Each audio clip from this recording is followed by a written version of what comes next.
Amalma ani yangma kibara mambolo kala sama bi o de ko kunu fafa ni alebe ansongo marala yengwani jihadisu goni ye attaque doge attaque min kɔfɛ an ka sɔrɔsu mɔgɔ fila ale ni mɔgɔ fila gansan wɛrɛw fɛnɛ sara o kɔni senfɛ o tɛmɛnen kɔ bɔ yen an b'a yira la fɛnɛ k'a fɔ ko mɔgɔ an ka sɔrɔsu fila olu kɔni fɛnɛ blessera ni olu joginna nin ko in kɔfɛ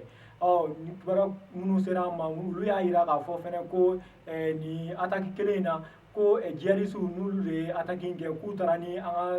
finitigiw ka mobili dɔw fɛnɛ ye ni kunnafoniw kɔni tɛmɛnen kɔfɛ an b'a yira o la fɛnɛ k'a fɔ ko Ozone o y'an ka cakɛbolo dɔ ye ni minnu bɛ furani de kɛ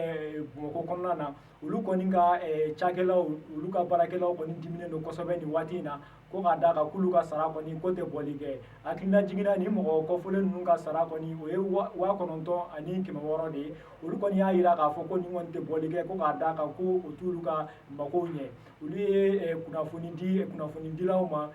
ko olu kɔni bɛna ko bɛɛ kɛ walasa olu ka laɲiniw kɔni ko bɛ se ka sabati u ka baarakɛ ɲɛmaaw fɛ cogoya min na olu y'a yira fɛnɛ k'u ka kuma la ko nin ko ninnu kun bɛɛ kɔni ko bɛ ka kɛ ko jamana ɲɛmaaw tɛ ka kuma a la ko kɔni ko ma bɛn olu ma cogo si la ko k'a d'a kan ko nin tɛ se ka kɛ cogo si la baarakɛlaw la dugu kɔnɔ ko o dugu ɲɛmaaw yɛrɛ k'u tɛ foyi sɔrɔ k'a fɔ o kuma in kɔnɔna na olu kɔni y'a yira k'a fɔ hali bi ko ni olu ka syndicat ye ko olu kɔni minnu olu bɛna ko bɛɛ kɛ walasa nin baarakɛla ninnu k'u bɛ se ka segin u ka hakɛ ma cogoya min na ko olu kɔni bɛna ko caman boloda nka ko baarabila kɔni ko tɛna y'a la fo ni olu kɔni dɛsɛra ko tɔw bɛɛ la waati min na ni kunnafoni ninnu de tun b'an bolo k'a las'aw ma bi an ni ce aw ka kulomajɔ la